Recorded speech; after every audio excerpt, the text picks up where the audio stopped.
Welcome to NoxtromTV, Global Trends, and today we're going to be talking about tariffs. Before Donald Trump came to the power or came to be elected president, he mentioned that he was going to impose tariffs to Canada, he was going to impose tariffs to Mexico. Now he's the president and he followed through. He was on the brink of imposing tariffs to Mexico and imposing tariffs to Canada.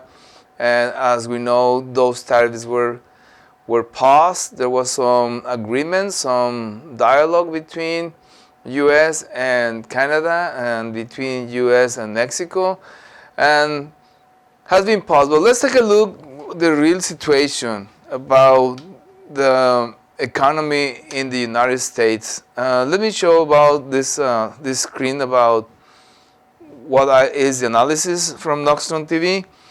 And so first let's talk about the tariffs and the lessons from the 1958 Chinese Sparrow program. As you remember, in 1958, there was a program that the Chinese government, they want to improve the agricultural products, the more crops, and feed the population. So they came to this program where they work on eliminating all sparrows and other birds from the crop, so they won't eat the grain. And what happened after that, we will see that the result was completely opposite. But let's talk about the situation in the United States. And one of the things that are happening right now is that we have the United States that is weak, no in power, but is weak regarding the economy. Everything inside the United States right now is very, very expensive, even for the people who live inside the United States. And as January 28, 2025, the United States debt was $36.22 trillion. So that's a huge debt. So those are obligations that the United States has to provide. The United States is working on is trying to balance how to pay or how to extend this debt, how to get more demand for the US dollars. And of course, the United States has really, really good products. They have agricultural products, they have heavy machinery products, and also they have defense equipment. So they have a really good set of products. However, when the market is saturated, these products demand start to slow down. And one of the things that the United States can work on is in services. Those are services. Those are things that are provided. And one of the things that we're working on is the AI services. And of course, we have DeepSeek that came with another proposition. We will ban DeepSeek from the United States. We will ban DeepSeek from Europe. They will, they can come. Well, how many other countries will ban DeepSeek? I don't think Belarus, Russia, or Iran will ban DeepSeek. So they will have those markets may be in risk for the United States to get some services sell in that place. So let's go to talk about the Chinese Sparrow. When Chinese came with this idea to ban all the sparrows, all the birds from the crops, what happened is that there were ramifications. There were ramifications. There was an incredible drought. There was during that time there was no rain, and the insects start eating the crops. Instead of the birds, the insects eating the crops, and it caused a huge famine, and there were 15 million deaths, according to the government. Some sources say there were more. So this is the kind of things that when we're talking about, yes, imposed tariffs, there could be ramifications that may be unseen. And fortunately, they were dialogues. But let's talk about why this tariffs came from, why this strategy came from President Trump. And one of the things that I can talk about is how can U.S. products can compete? How can U.S. products can compete if they are expensive inside the U.S.? How expensive they are outside? You know, I know they sell heavy machinery, you know, like these big tractors, but also China sells big tractors. And so you know, the markets start becoming narrow. And now let's talk about the partners. Canada and Mexico are partners to the United States. Right now, the economy in Mexico is strong. And let's take a look a little bit of the. Let's take a little bit on the numbers. The number I can see is the U.S. 4.1% unemployment. Canada is high, 6.7%, and Mexico 2.6%. So we see that the Mexican economy is very strong. The economy in Canada is very weak right now. is super weak. Of course, we're comparing Canada population compared to Mexican population, and you know the climate advantage of Mexico. Mexico have 2 or 3 crops a year. Canada needs to have greenhouses or 1 crop a year. So there's a very big limitation. Mexico has 24/7, like all year round tourism. The tourism Canada is start narrowing only for summer. So these are advantages and disadvantages for Mexico and Canada. One of the things we have to take into consideration is, of course, the free trade agreements. The last free trade agreement was the USMCA. It was on July 1st of 2020. So this is a long time ago. The circumstances have changed. Now the main partner, US, has become critically ill.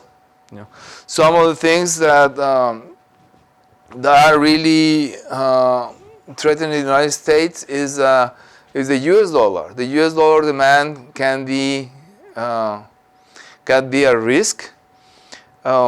One of the things that are good for Canada is has the oil production. Right now is almost committed to the U.S. Canada has not finished any project to diversify the products from oil. They still have mainly export to U.S.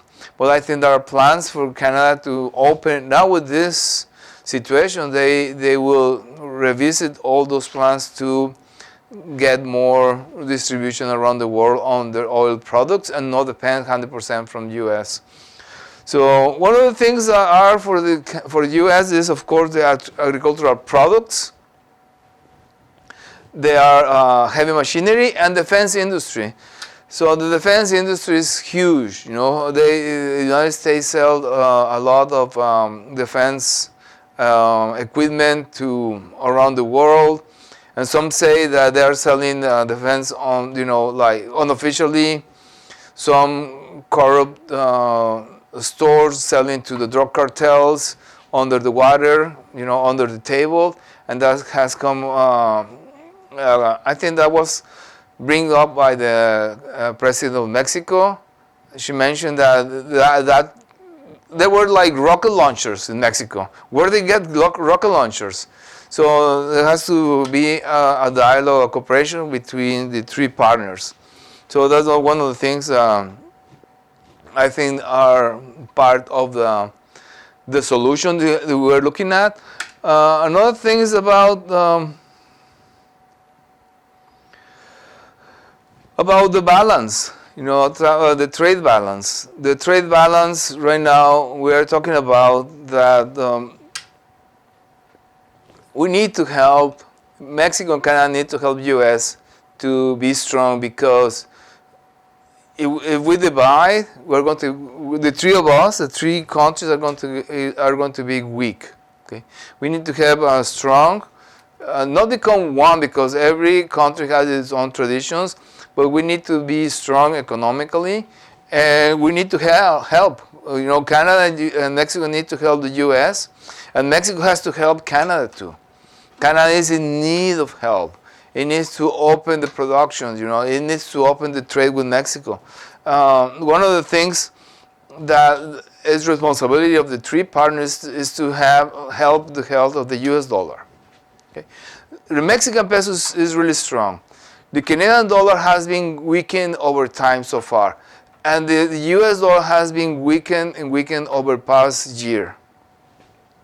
And there are other systems that are threatening the trade. And when I'm talking about trade, this what is pushing the dollar demand to start to fall. And the thing, the value of something is the demand and the offer. And other systems, BRICS, FDTC, XF3.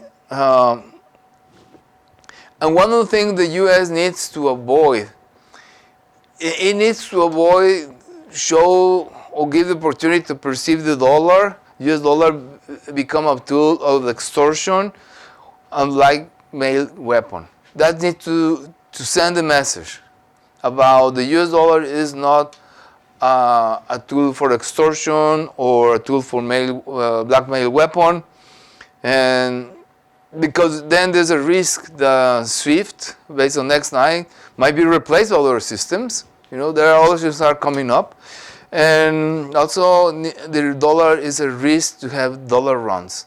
That it could be the risk that sometime in the near future, God forbid that the African nation may start saying we are not going to be taking any more dollars. We're going to be taking something else, and that's going to be a huge point. So that's important to keep the trade balance. And so what are the lessons learned? We're going to be talking about the solution. Okay, the solution is that the partners need to work together. The partners need to work together.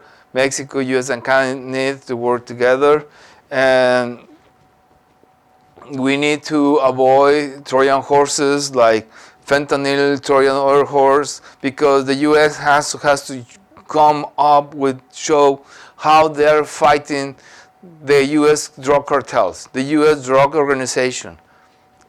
Okay. How are they going to counterattack? How are they finding the money launderings? How the money is being shipped to Mexico from the U.S. How are they keeping? Maybe the money is still in the U.S. Maybe it's not coming back to Mexico because it's being laundered in the U.S. It's being financed by the U.S. So also we need to the drug terrorists as terrorists. That could be a Trojan horse too. There could be U.S. trying to step on Mexico's sovereignty, which is out of the question. Mexican president says that sovereignty is the number one priority for Mexico. Cooperation, dialogue, but on sovereignty and respect. And I think it's well said. And the last one is about talking FDTC XF3, the new trade system. And this is a really interesting system, because it's not based in currencies, it's based on gold and silver, and that could be a really good tool for nations and even for central treasuries that trade in any currency they want, and expand the power of other systems like BRICS or SWIFT. So for now, I think that's going to be all for this segment. And I just want to thank you for tuning in to NoxtromTV. And this was Global Trends and on the Tariffs topic. Thank you.